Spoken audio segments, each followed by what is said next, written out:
So this is a three-part series. Each class we're going to focus on over lunch. We'll be focusing on another aspect that's related to, medical ethics in Judaism. I'm indebted to a couple different resources that I use in preparing this. One of this, Rabbi Mordechai, I think it's his first name, Torchiner, in Toronto, is a massive Talmid Chacham, and knows a lot of Torah and is very good at organizing. And so a lot of this stuff here I have is based on a couple classes that he has given in the past, in addition to some other things that I was able to find, but I have to give credit where credit is due that he did a lot of the research that I'm using here that we have. So to start out, we have a general principle that your life is important, right? We have a general Judaism believes that one's own life is essential and important, and you have a right to care for your own life. So much so, the Gemara in Baba Metzia, the very first source on the page, you have two people walking on a desolate path, and there's a jug of water in possession of one of them. The situation is such that if both drink from the jug, both will die because there is not enough water, right? So they both can't drink from this pitcher of water. If they both do, they're both going to die. They won't be able to make it to the next place that they need to get. Okay, but but if one of them drinks, that's enough for the one person to survive. They're both not going to survive from this experience right now in the desert, wherever they are. There's enough water. If one of them drinks, that one will survive. But if two drink, neither of them will survive. So what are you supposed to do? So Darash ben Petora, mutav shishtu shnehem v'yamutu val yireh echad mehem b'mitato shel chavero. So the Ben Petora was the major opinion on the matter. And he said better that they both drink because one of them shouldn't be the cause of the death of the other one.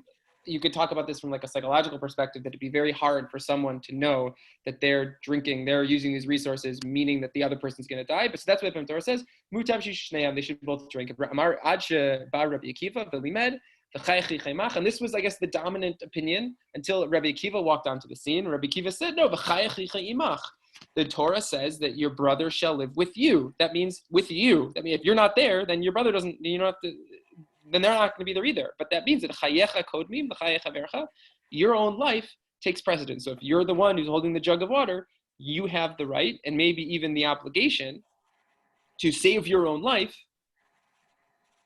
and not let them, and to not die. You don't have to die so that person dies. Also, you can drink the water, even if that means the other person's going to die, because your life takes precedence. So we see that there is a strong, and this seems to be the accepted position, it's the final position here, that you have an obligation to make sure that you stay alive.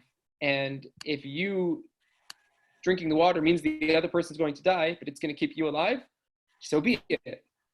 That being said, the Torah in the second source has this. The Torah says, we read this in the weekly Torah portion a couple weeks ago, Lo telech rachil be'amecha, do not deal basely with your countrymen. Don't worry about that first point and what that Hebrew English translation means. We go, Lo ta'amod al dam re'echa ani Hashem, do not stand on the blood of your fellow, I am the Lord. Right, so the Torah here says you can't stand on your fellow's blood. What does that mean? The Gemara in Sanhedrin says the following. The third source, Skufa. Minayin l'roa et chavera shutovea benahar. So let's say you see someone is drowning in the river. O chaya gorarto, or an animal is dragging him off. O listin ba'in alav, or they're the bandits who are coming to grab him, to attack him. Shu chayav latilo, how do I know you have to save him? Talmud lomar lo tamod al dam re'echa, because the Torah says you can't stand on their blood. Meaning you can't stand by. If you see something is coming, something is going to kill another person, you have to step up. So that the Torah means. The Gemara asks, "V'ha mehacha nafka?" We learn it from here. That's not the verse that talks about this. Mehatam nafka. We learn it from elsewhere in the Torah. Where else we learn it out? So it says Aveda gufo minayin Talmud lamar v'ashevoto lo. Look at the English translation here. The verse states in Deuteronomy, you shall restore it to him. Meaning if someone has a lost object, you have a responsibility to return the lost object to him, to the person who has it. But Steinsaltz, the way the Gemara is learning it, Steinsaltz explains, which can also be read as, you shall restore him to him. Vashevato lo, you have to restore him to him. It's not only talking about, that verse isn't only talking about if someone lost their watch, you have to return their watch to them, but that if someone is at risk of losing their body themselves, you have a responsibility to return to them. Just like you have to return a lost object to someone, someone's life is no worse than someone's property. If you have to return someone's lost property, that means you have to return someone's potentially lost life. So you have to save them. That's what the Gemara says. So the Gemara wonders, imi hatam. So the Gemara had said, so we have two answers. We have two sources for saving a life. One of them is the verse that says not standing by. The other one is the fact that we have to return a lost object. If you have to return a lost object, all the more so you have to return a life. So the Gemara says, well then why do we need both verses? So imi hatam. Hava amina benafshe aval mitrach migmar agure ema lo. If we'd only derived it from the returning a lost object, I would say that this matter only applies to saving the person in danger by himself, i.e. that he himself must come to his neighbor's rescue if he can, as that's the halacha regarding a lost item. But to trouble himself and to hire workers for this purpose, one might say that he is not obligated, just as he is not obligated to hire workers to recover another's lost item. Therefore, the Torah teaches us, do not stand by the blood of the neighbor of another, to teach us that he must even hire workers, and he transgresses a prohibition if he does not do so. Right, so while the initial verse implied that you have to jump to save them, you don't necessarily have to work so hard at it. Okay, if you're walking down the street and you see someone's lost object, you should post, say, oh, I found someone's lost object. But you don't have to go out of your way. I can't reach it. I can't get it. What do I do? I have to hire someone to get it. You don't have to go so far to return a lost object. You don't have to go so far to save a person's life. That's what you might think. So the Torah says an additional thing, no, you cannot stand by any means necessary. You have to save someone's life if it's at risk. So the question is, how far does this go? Okay, source one says you don't need to die to save someone, but otherwise you need to save them. So does that mean that is that you don't have to die to save someone's lost object, right? There's nowhere in the Torah, no one says you have to be willing to risk your life to return someone's lost object. So what does that have to do now with saving a life? If we're not learning from the lost object piece, according to the second source, that we're saying that there's something, in addition to returning a lost object, there's another verse that tells us we have to save a life.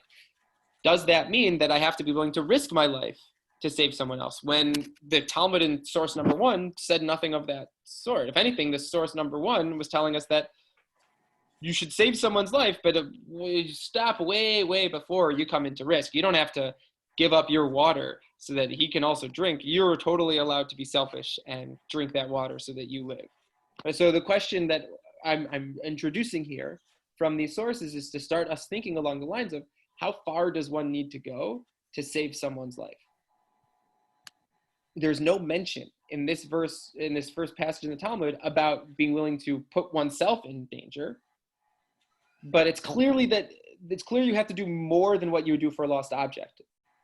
Right? For the lost object, you don't have to hire someone, and now we're saying in this third source, at least you have to hire someone to save someone else.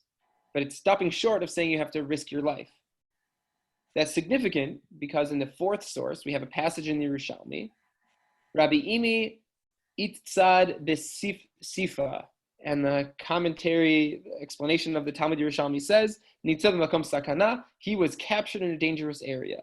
Amar Rabbi Yonatan, I translated it as Yochanan, it would be Rabbi Yonatan, Yircha Chamet Besadino, wrap the dead in his shrouds.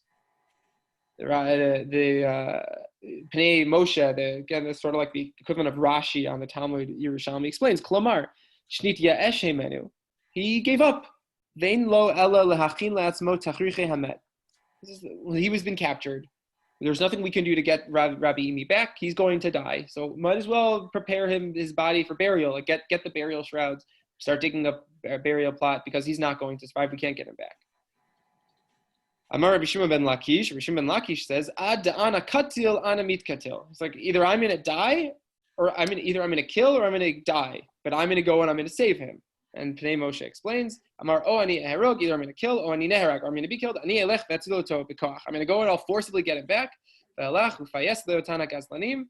He went and he was able to appease the kidnappers, v'nichu v'natnu oto liyado. And the kidnappers indeed gave Rabbi Imi back. But so here, whereas Rabbi Yonatan said, look, there's nothing we can do. We're not going to be willing to risk our lives to get Rabbi Imi back. Rabbi Shimon ben Lakish, that is Reish Lakish, says, I'm going to do it. Either I die or either I kill or I get killed. But either way, he seems like he is prepared to enter himself into a place of risk to his life that Rabbi Yonatan was not willing to do. And so the question is, from here, can we see that this passage in the Yerushalmi is endorsing the idea that one can, or maybe even one should, be willing to risk one's own life to save someone else's life? Can we learn from this passage in the Yerushalmi, in the Jerusalem Talmud? Now I'm asking you, can we learn from this?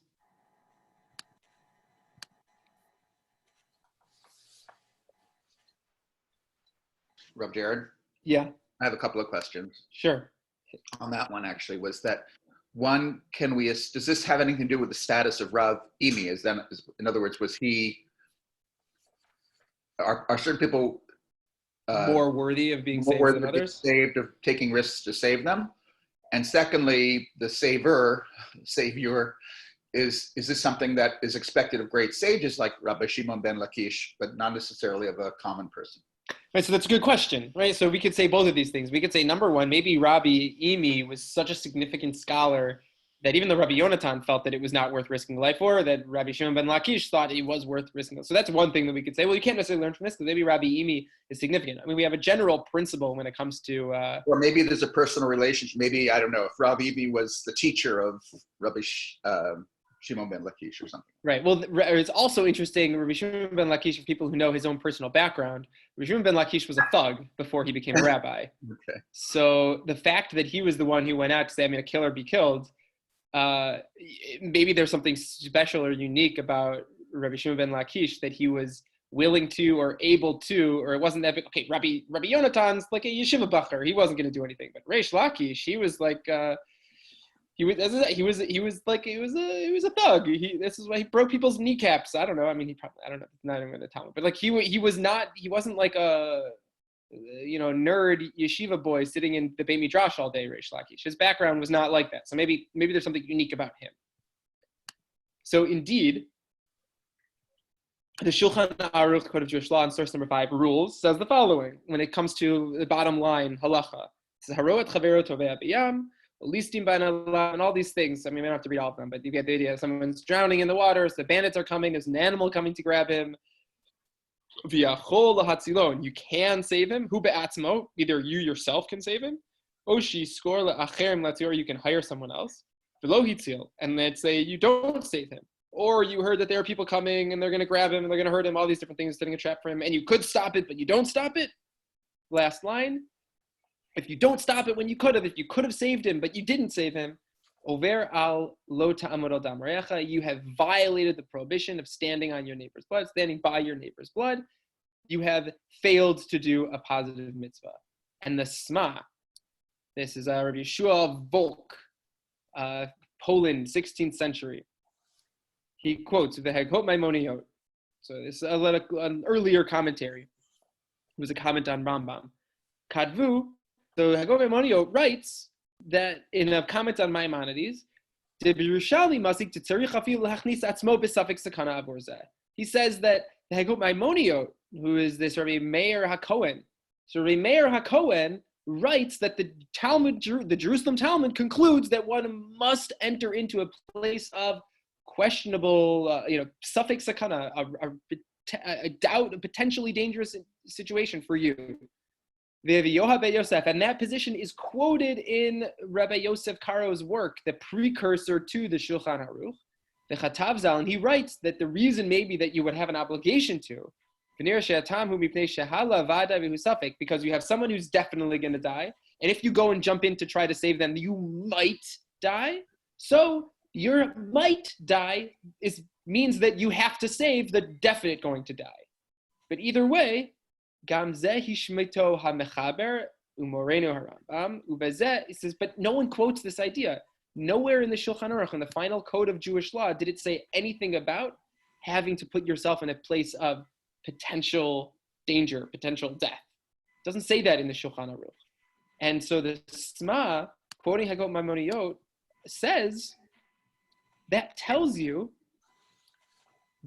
all these other poskim, these authorities, the Rif, the Rambam, the Rosh, the Tur, none of them quote this idea, and therefore the Shulchan Aruch also leaves it out. So he's saying that even though on the books there is the position that says that reading from the Jerusalem Talmud, that you can learn from that Rabbi Imi wasn't just a special rabbi and Rish Lakish wasn't just a special rabbi, but that this was random person A and random person B, and random person B said, I'm going to risk my life to save random person A.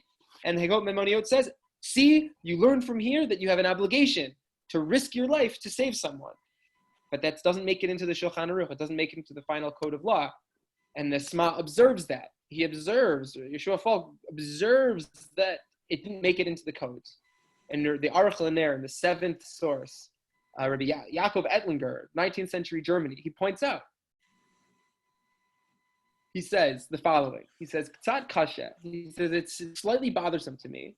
Shekatava Beit Yosef b'choshen mishpat b'shem HaYerushalmi. That the Beit Yosef, in the Shulchan Aruch, in the precursor to this final volume, where he gives the final law, in that earlier text, he quotes the Yerushalmi. He cites this passage in the Jerusalem Talmud. It says that the position is quoted that you have to jump into and put yourself in a place of questionable risk in order to save the life of someone else. He says, but if that's the case, if it's really true that you have to be willing to put yourself in a place of risk to your life to save someone else's life, if that's really true, he says, Imkan my paricha vaday tzarich lezeh lo tamon adam recha.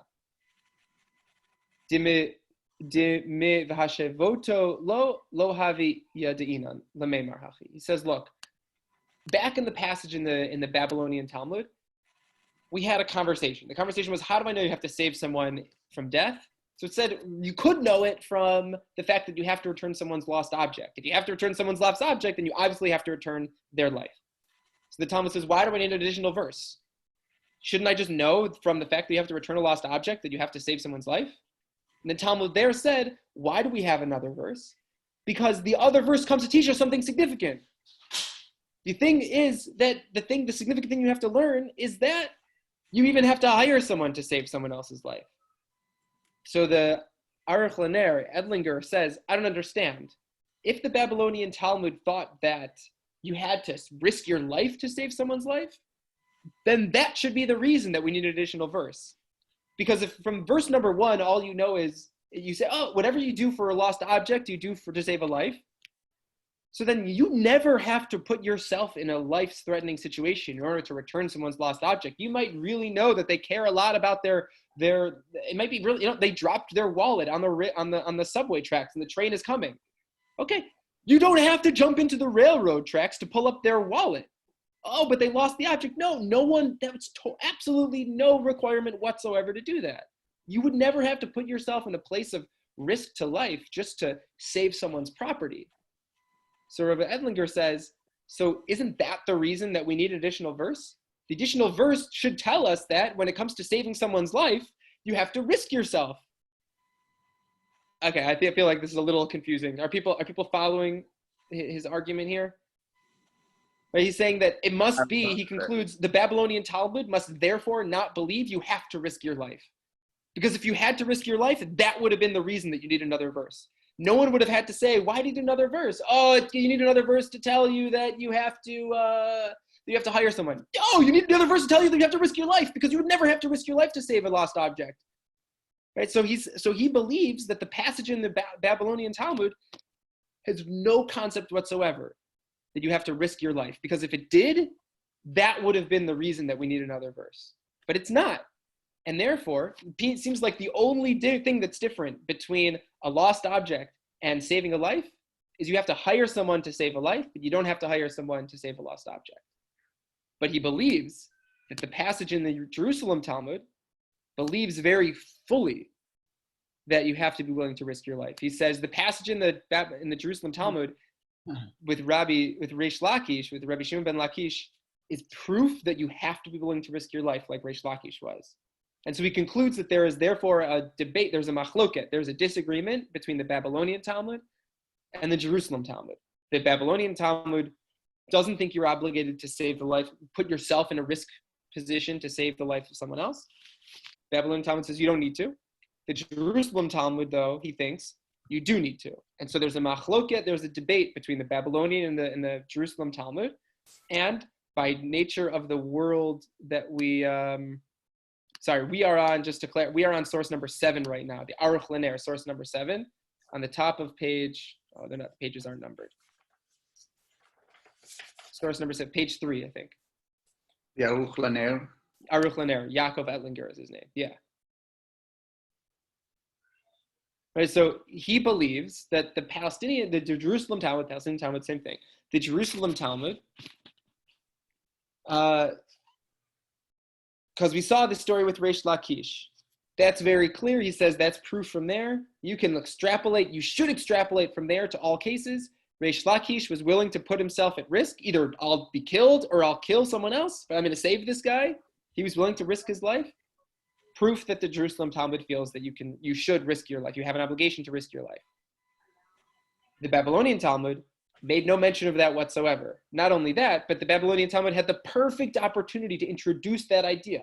When it was talking about the difference between returning a lost object and saving a life, that was the perfect opportunity for the Talmud to say, oh, another difference between saving a life and returning a lost object is you have to potentially risk your life to save a life, but you don't have to potentially risk your life to return a lost object.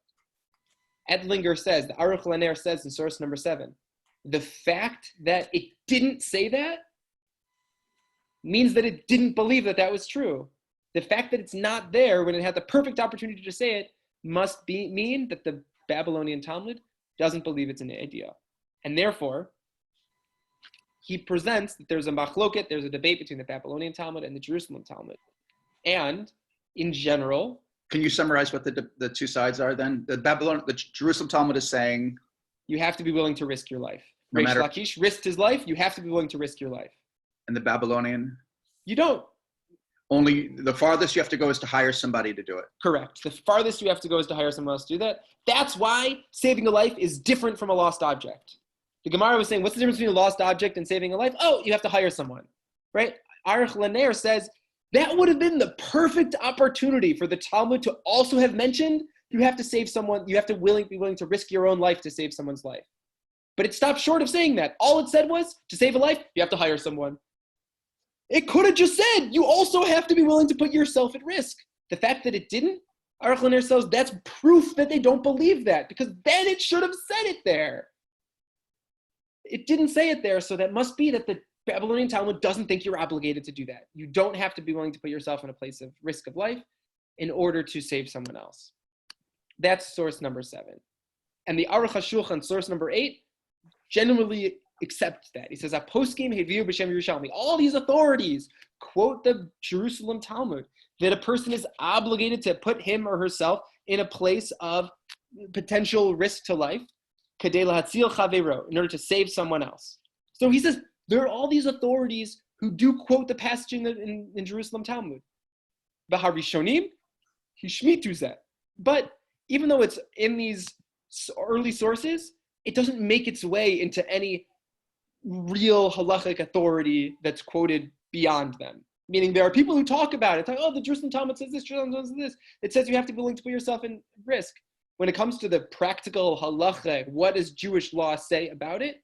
That passage is not anywhere. No one quotes this passage in the Jerusalem Talmud. And so he concludes, Zeh mipnei shebeshas shelanu muchach she'eno chayav lachnis et atzmo. Because the Aruch HaShulchan says very simply, exactly what Ettlinger said a generation before him, you don't have to put yourself, according to the Babylonian Talmud, you never have to risk your own life to save someone else's life. The Jerusalem Talmud thought you did, but the Babylonian Talmud never said that. And that means it's a machloket, it's a debate between the Babylonian and the Jerusalem Talmud. And so, okay, we follow the Babylonian over the Jerusalem Talmud almost, I'm going to say 99.99% of the time. And so this is one of those times we don't follow the Jerusalem Talmud. It's very nice that the rabbis in the Jerusalem Talmud felt you had to be willing to risk your life to save someone else, but we don't hold that way. But he does add a little caveat. He says, "Umihu, nonetheless, hakol lefi ha'inyan, v'yesh lishkol ha'inyan befeles, v'lo lishmor et atzmo yoter midai." He says, nonetheless, this is like a complicated matter, and everything, even though we're going to say you don't have an obligation to risk your own life, you should never be lishmor et atzmo yoter midai. You shouldn't be too protective of yourself. Now, he doesn't give like a fine number to say like what's just the likelihood is, but he's saying that even though we don't hold like the Jerusalem Talmud, that you certainly don't have an obligation to risk your life to save someone else, still, it should be somewhere in your mind. You should be you shouldn't be so quick to say, I'm not going to step in to save them because I don't have to risk my own life. He doesn't give like a good explanation for that, but that's what he thinks. What I think is very interesting is that his own son, the Aruch HaShulchan, Rabbi Yechiel Michal Epstein, early 19th century Lithuania, so his son, the Torah Tamima, Baruch Epstein, reads it differently. And I didn't see anyone else quote this passage in the Torah Tamima by his son, but I think he disagrees with what everyone was saying before. And he in the Torah Tamima is a commentary on the Torah.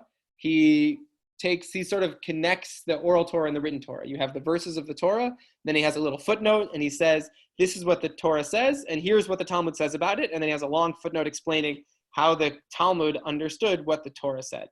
So on the verse that we said about don't stand idly on the blood of your neighbor, he has this long comment. This long comment here. He says, look in the Shulchan Aruch, she'en adam mechuyav leachnis atzmo b'sakana l'ma'an hatzalat chavero. You don't have to absolutely put yourself in absolute danger, meaning you don't have to, I don't know what the statistical likelihood is that he's talking about, but he thinks put yourself in danger. Someone's on a battlefield and there are bullets flying across, to walk across the battlefield where there's just live fire. That's sakana. That's very dangerous. You don't have to put yourself in that position. Uve Yosef, Uve Achronim, but in the Beit Yosef and other people, Sham chikrui mechuyav adam lachlis atzmo besafek sakana kedei lahatzil et chavero mivadei sakana. Do you have to put yourself in a place of questionable doubt, doubtful danger in order to save someone? Meaning to certainly put yourself at like a 90% chance of you being killed, no requirement. But to put yourself in a place where you might be killed, saving someone who will definitely be killed, that's not so clear. And he says, I think you could bring proof from the passage in the Talmud, in the Babylonian Talmud. And then he tells a whole story about this rabbi, Rabbi Hanina ben Dosa. There was this like snake, arvad, I don't really know how that word is pronounced. There was some snake that was biting people and it was killing people. And he says, he asks them where the hole that the snake is, where it lives, and they show him, and he sticks his foot next to the hole, and the snake comes out and bites his foot, and it breaks the snake's jaw because his foot is so strong, or I don't know, his skin is so strong. It breaks the snake's jaw, and the snake dies. Right? And a commentary on the Talmud there wonders, how could he have done that? He could have been killed. And the Torah Tamima says, you see from here that apparently you're allowed to put yourself, or maybe even the Torah Tamima thinks, you're obligated to put yourself in a place where you may get killed. Okay. He concludes, Pashut,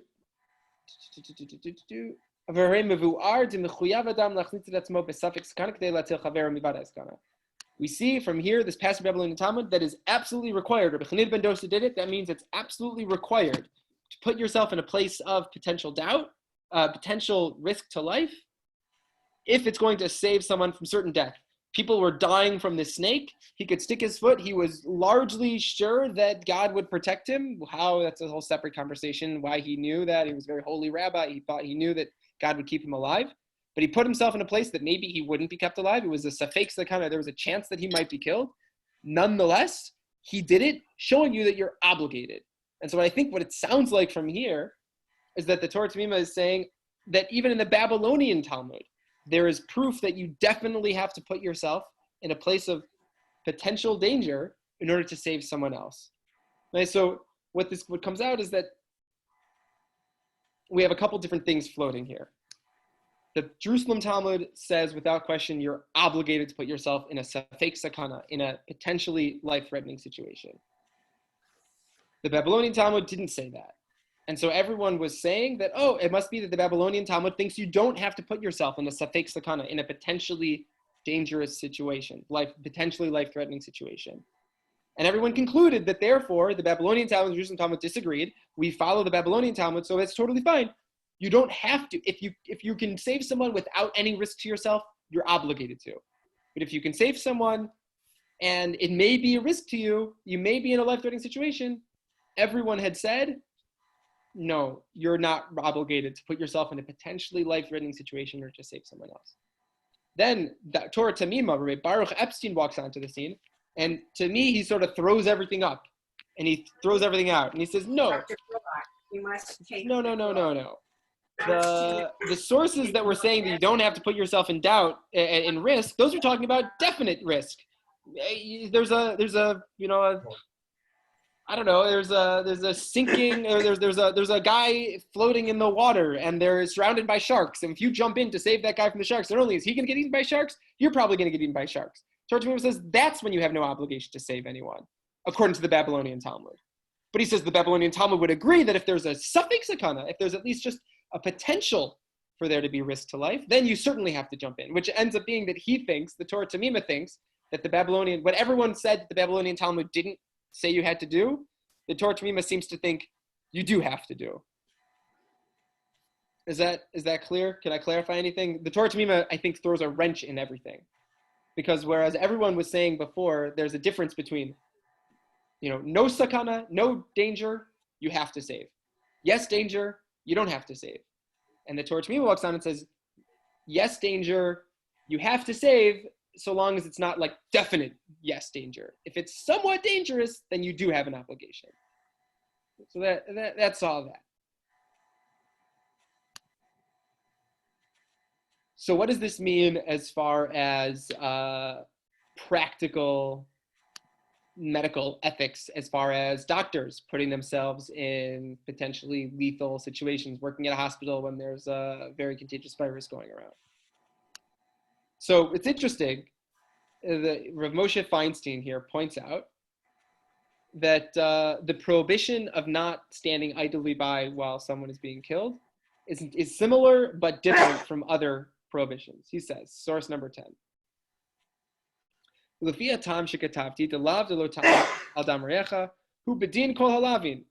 says, look, the prohibition of lo ta'amod is like all other prohibitions. Ein lechayev adam likanes b'safek sakana lahatzalat chavero mivadei sakana. One is not obligated to put oneself in potential danger to save someone from definite danger. Dahali hinatzel me'averot kol halavin vadei lo rak she'eno tzarich el shegam asur lachnis atzmo l'safek sakana. For other prohibitions, let's say like not eating, the prohibition against eating not kosher food.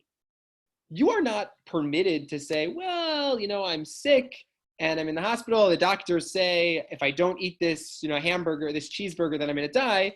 But, they're not really sure. They think maybe I might die. You're not allowed to say, well, I'm going to be willing to risk my life to prevent violating this prohibition. No, we say, not only are you not required to put yourself in a potential risk situation in order to avoid violating a prohibition, but it's actually forbidden for you to. You are not allowed to say the prohibition against breaking Shabbat is so important to me that I'm going to not violate. I'm gonna put myself in a potentially dangerous situation in order not to violate the prohibition of work and to labor on Shabbat. Rav Moshe Feinstein says that's totally forbidden. If someone is in a risky situation, they are not allowed to keep Shabbat.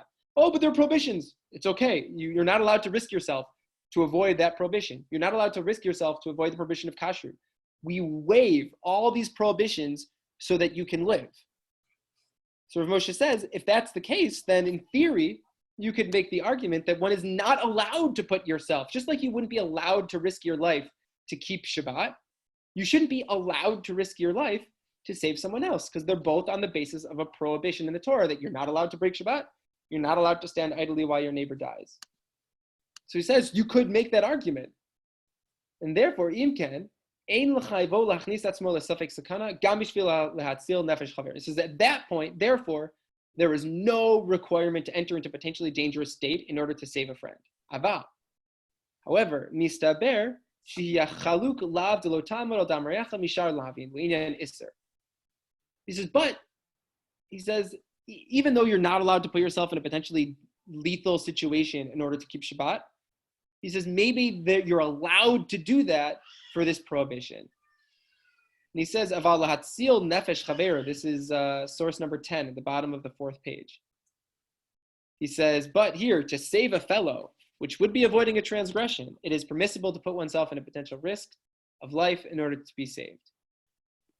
So he concludes that on the one hand, we can't obligate you to put yourself in a risky situation to save someone's life, because that would mean that this prohibition is unlike any other prohibition. You are never obligated to put yourself at risk in order to prevent violating a prohibition in the Torah. Not Shabbat, not kashrut, not, there are three things that you're allowed to put yourself, that you're obligated to put yourself in a potentially lethal situation in order to avoid transgressing. Other than those big three, murder, idolatry, sexual immorality, aside from those three, you are not allowed to risk your life. So we cannot require someone, Rav Moshe Feinstein says in source number 10, we're not allowed to obligate someone to put themselves in a lethal situation potentially in order to prevent violating the prohibition of letting someone die. But, he says, this is unlike the other prohibitions. Whereas in the other prohibitions, it's forbidden for you to put yourself at risk. He says here, it's permissible. We're not going to make it compulsory. You can't say that you're obligated to, because that would make saving a life a unique mitzvah among all the other things. It's not. You're not obligated to risk your life to avoid that prohibition. Only 3 prohibitions you're obligated to give your life for. Nonetheless, even though we can't obligate you to give your life, it is certainly permissible to give your life or to risk your life to save someone else. So that's how Rabbi Moshe Feinstein says it. So applying this in the medical world, in the world of medical professionals, you say you're not in an obligation to become, an ER doctor. You don't have to, you could say, look, you have there's a mitzvah to not let people die. So shouldn't that mean that all of us become medical doctors, that we work in hospitals, that we prevent people from dying? So no, you have no obligation to put yourself in a potentially lethal situation to save someone else, but you're permitted to. And so that's the big thing here, is that you're permitted to do that. The Tzitz Eliezer, Rabbi Eliezer Waldenberg, died in the early thousands, writes similarly. He writes in source number 11. It says, it seems to me that one could say that a doctor, since the way should be the way of the world, is that a doctor knows diseases and gives help, and if not, healthy and ill could be in danger. Everyone could die if you have a doctor who's not doing their job. Accordingly, by acting this way, he is following the way of the world. Him putting himself in potential risk is not prohibited, because that's what you expect of a doctor. A doctor working with sick people who could be contagious, they are willing to put themselves at risk. Also, in my humble opinion, he says, since a doctor does this for a living, he is allowed to put himself in potential risk, as we see that the Torah permits a worker to endanger himself for his work. And that's source number 12, that the Talmud says a person is allowed to engage in professional work if it is sometimes even life-threatening. Right? The Talmud in source number 12, we can take a look at that. But you're permitted to enter into a line of work that's potentially life-threatening. So the doctor is permitted to enter into a line of work that's potentially life-threatening. And the fact that he may die saving lives, okay, he may die saving lives. He's not obligated to, but he's certainly permitted to. If you can make a living climbing trees to pick apples, or that's what the mission is talking about. But you imagine someone, a window washer on the Empire State Building, or the thing could drop and you could fall. It's a risky job. So you're allowed to do that. You're certainly allowed to be a doctor. You're not obligated to put yourself at risk. Like Rav Moshe Feinstein says, right? Waldenberg saying the same thing. You're not obligated to, but you're certainly permitted to. Isn't Rav Feinstein's sock basically more inclusive than Rabbi Wahlberg's? I mean, he's saying that everybody can put themselves. Yeah. So Rabbi Waldenberg is writing in. He has this response to Tzitz Eliezer is a major work of medical ethics. So he's writing specifically about doctors. But you're right. I think what he would say would apply even more broadly. He was addressing specifically the medical world. But yes, absolutely. The next three sources are people addressing specifically the medical professions. Rav Moshe was talking just in general, but these three are addressing specifically medical professionals. And he's saying you're permitted to put yourself in a state of risk. That's sort of like the way the world works. It seems almost like a kal v'chomer that instead of saying permitted, like Rabbi Feinstein says, that's what I was actually going to ask. In Islam, there are four categories. There's permitted, there's forbidden, there's recommended, and there's discouraged. Is that same thing happening? Does Judaism have those different categories? In other words, well, yes and no. I mean, it's funny. I've never heard of that concept, but we have chiyuv, like obligated. We have asur, we have forbidden. We have, so I don't think he uses the language here, but I heard a talk from Rabbi Usher Weiss, who's the source number 14 here. He doesn't put it here. But I heard him in a recording earlier this week, or last week, that he called it midat chasidut. It's I don't know what you would translate that. It's piety. Is it obligated? It's not obligated. Is it recommended? So if you were to those four categories in Islam, so I guess I don't know where midat chasidut would apply, but it could be, you could say it's recommended, it's encouraged. It's not expected of the Rov Am. It's not expected of every person. You can't expect every person to be willing to jump in run into a burning building. I mean, we can skip to the source number 14 right now, actually. And he says, I've already addressed in many places to what extent a person has to endanger himself to save a friend. And I explained that it is a matter, it's the last source. I explained that it is a matter of the risk that he is entering for the sake of the danger of the person he is saving, that he puts himself corresponding to the great nature that he is saving his friend from. Meaning there's like a cost benefit. If the person is stubbed their toe, you don't have to jump into a burning building to get gauze out of it. You have to be aware of how far you have to go. He says, anyone whose position has a societal function to save, it is permitted to risk life, like police, firefighters, rescue divers. Like he recognized, there are the few people who are willing to put themselves in risk: police, fire, rescue divers. I mean, he talked people helping when helicopter crashes in the mountains. People who are saving people like that. People are permitted to enter into lines of work. He says that that's a midat chasidut. Those are pious people. Those are people who are going beyond. We can't expect all of us sitting here, PhDs, we can't expect us to go in and risk our lives. But there are certainly people who are of that level, who are willing to, and kol hakavod to them. They should be doing that, and they are certainly able to. And what they're doing is amazing piety. But you can't force everyone to do that. So I don't even know if he would say it's like recommended. It's like recommended for those for whom it is suited, is I think what Rabbi Usher Weiss would say. But would he say also that not just recommended that? I mean, do doctors have more of an obligation than than Joe Schmo to save lives? Well, yeah. I mean, I think if you take what the Tzitz Eliezer is saying, is that a doctor who is trained, who has the ability, who has the knowledge to save lives, they're more equipped, and therefore so, I mean, I think that Tzitz Eliezer was asking the question, are they permitted to? And so he's saying, yes, they are permitted to. But I think in there he's saying and they should, because who else is going to do it if not them?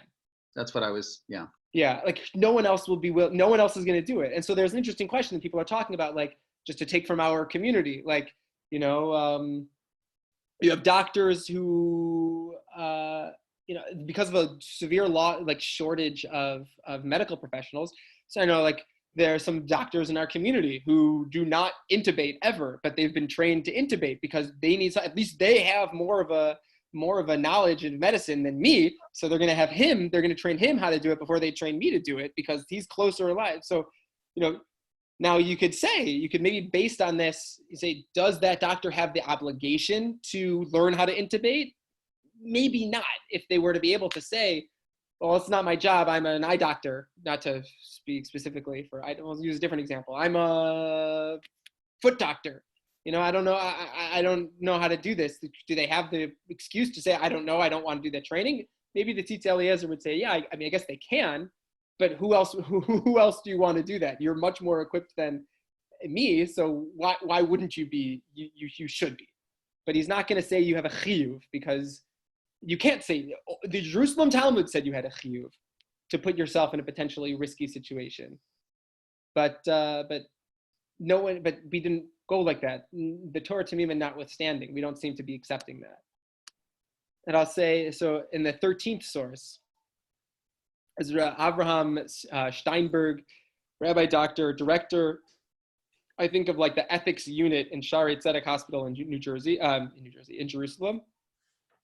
So he wrote up a whole piece with, recently, last month and a half, dealing with a lot of different medical ethics things related to corona. And he has this piece here. Anyone who can save another's life is obligated to do so based on you shall not stand idly by. However, most authorities have ruled that one is not obligated to put themselves into possible danger in order to save someone else even from certain danger, right? He's saying, look, there are those who said that you do, like the Jerusalem Talmud says that you do, but most authorities don't go by that in practice, and so you're permitted to not. You don't have to. You're not obligated to put yourself in possible danger. And he continues, however, when it comes to healthcare professionals, the ruling is different. Indeed, doctors and other essential healthcare providers are permitted to care for patients, even if there is a concern that it endangers their own life. And certainly, according to all opinions, there is no prohibition against entering into possible danger. So he's saying, you can certainly, to put yourself in absolute, the language here is sort of like tricky, because he's saying if there's a concern that it endangers your life, I don't know what the difference between concern it endangers your life, where it's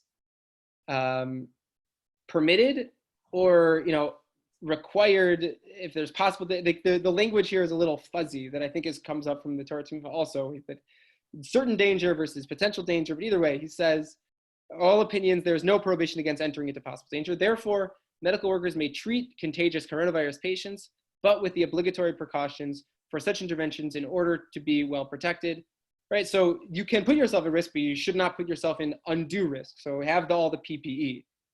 They must be especially careful about all the precautions to avoid contracting the disease. The words of rabbinic authorities must be heeded. This is what he quotes from the Aruch HaShulchan we saw earlier. There is no clear fundamental rule when it comes to how much danger a person should engage in to save another person. Rather, it is based on the case and should be weighed carefully, but one should not protect themselves excessively or be overly cautious. As it says, one who is overly cautious for themselves at the expense of others will ultimately come to experience that fate. And not every distant concern is called a doubtful pikuach nefesh. And if there is no possible concern of death, there is an obligation to save, and this determination is given over to the wise and expert. Say, okay, how you determine when there's it's a slight risk to your life, there's a definite risk to your life, how contagious are you? That's something that's, he's not willing to, he doesn't give a statistical likelihood, like a 90% chance that you'll get killed, it's forbidden, 80% chance you can't, he doesn't lay, go into those specifics, the numbers. But he's saying that healthcare professionals, because they're in that line of work, they're expected to, and they're certainly permitted and expected to save lives. And I'll just conclude with the end of what Rabbi Usher Weiss says in source number 14. He has a 200-page series of responses also related to corona. And he was asked about this specifically. He was asked about a doctor whose spouse is immunocompromised. Does that doctor have a responsibility still to go into work? And there, he says at the very end of the last line, and even though one has the right to endanger oneself in a small danger to save others, one does not have the right to risk ploni to save almoni. Meaning, you don't have an obligation to risk the life of your spouse who's immunocompromised to save this patient in the hospital. And he says that we're not going to go so far as say, even if you're going to make the argument to say that, a doctor is on a different level, they have an expectation, they need to step up to save lives, but not at the expense of their spouse. And that person who has an immunocompromised spouse, should not be in the hospital anymore. They should find other ways to be helpful and productive, because then it's not a matter of me risking my own life.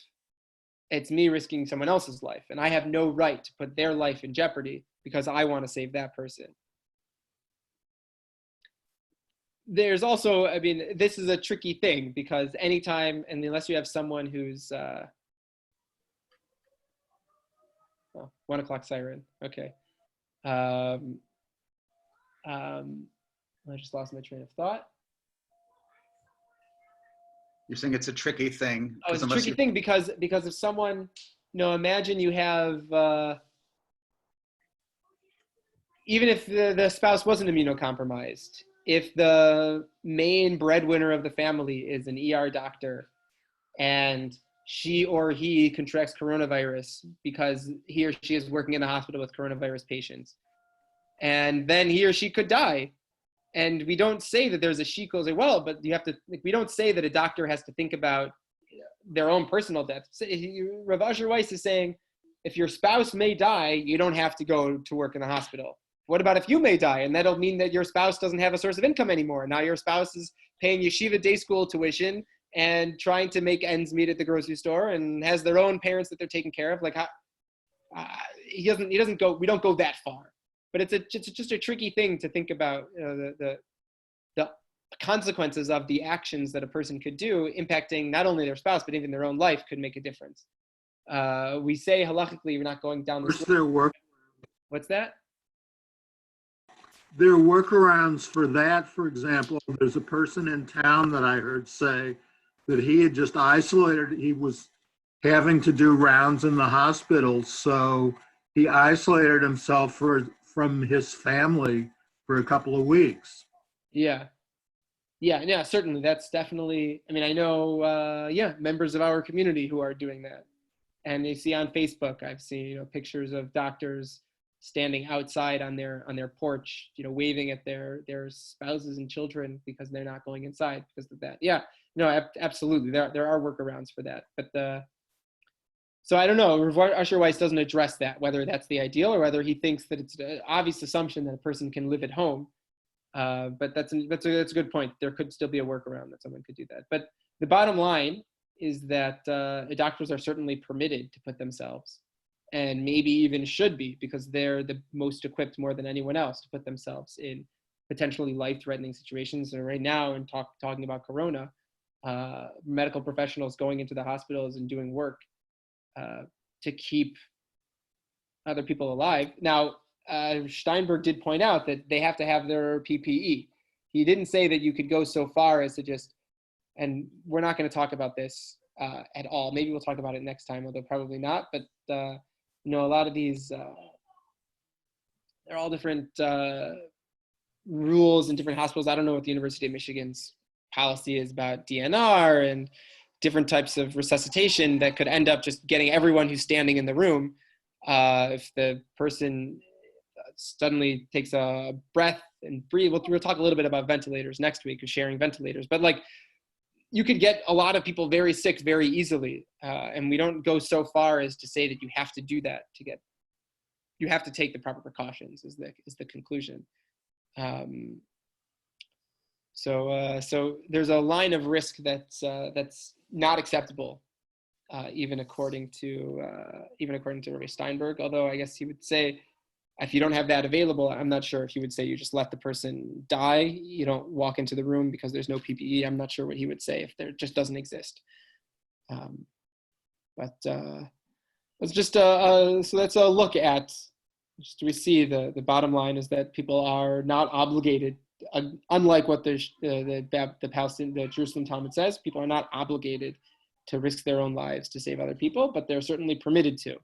And considered a great act of piety for those who enter into those saving professions, who are willing to put themselves at risk for the sake of other people is a very pious and beautiful and wonderful thing. And we thank all of those people, those healthcare workers and frontline workers who are willing to put themselves in potentially risky situations in order to make sure that our lives can continue to function in meaningful and helpful ways. So yeah, we'll continue next week talking a little bit about triage, about the decisions of two people coming into the hospital, how you decide who gets a ventilator, sharing of ventilators, really terrifying things. This is not as terrifying, but triage is a very terrifying issue because triage is a matter of life and death. And I heard Rabbi Usher Weiss, who I quoted in the last source, said that no rabbi wants to be the one to have to answer these questions because the risk of it.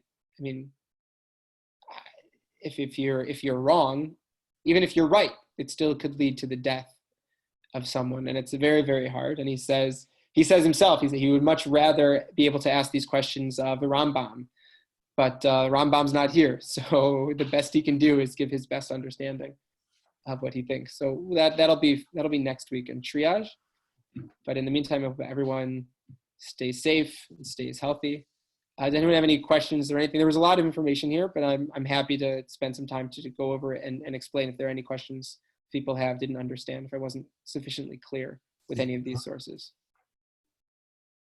Can you hear me now or not? Yes, yeah, I can hear you crystal clear. I have a question about the Pirkei Avot. I don't know how to sign up. Oh, about the Pirkei Avot, yeah. But I won't take anybody. I won't take your time now if somebody else has a question about what you just went over. I'm going to pull up I'll answer your question after if anyone has any questions about any of the things here. I had a thought that I wanted you to pick apart. Please. Just the idea that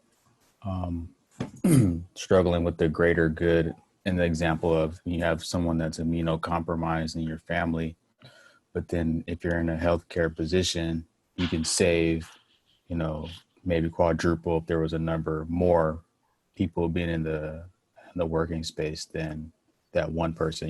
What's the greater good of those two, if that makes sense? Yeah, it's and this will come up with triage also when we talk about, is Judaism utilitarian in the sense that the correct answer is the one that saves the most lives. And we'll talk a little bit about this, and the Chazon Ish, and we might not actually go into it, but the Chazon Ish addresses somewhere in one of his books. He essentially talks about the trolley, the trolley ethical dilemma, runaway trolley. He doesn't call it that, but he talks about, someone shoots an arrow and it's going to hit one, group of people and it's going to kill 5 people. You could redirect it and kill 1 person. And there I was always surprised. I was always under the impression that most authorities held that you couldn't, it's an act of kum v'aseh, of proactively murder if you turn the arrow. And the Chazon Ish says, no, actually, that's an act of saving. When you turn the arrow, you've now saved 5 people. And that's a question. You 5 people or 1 person. That's it's a very hard thing. We'll talk about that maybe next week with triage. Talks about how you determine the value of a life, what that even means. I'm not sure if you can hear Batya freaking out in the background. Yeah, she's eating lunch right now. Jared. Thank you. Thank you so much for coming, and I look forward to continuing next week. Have a good day, everyone. Stay safe. Bye-bye. Bye-bye.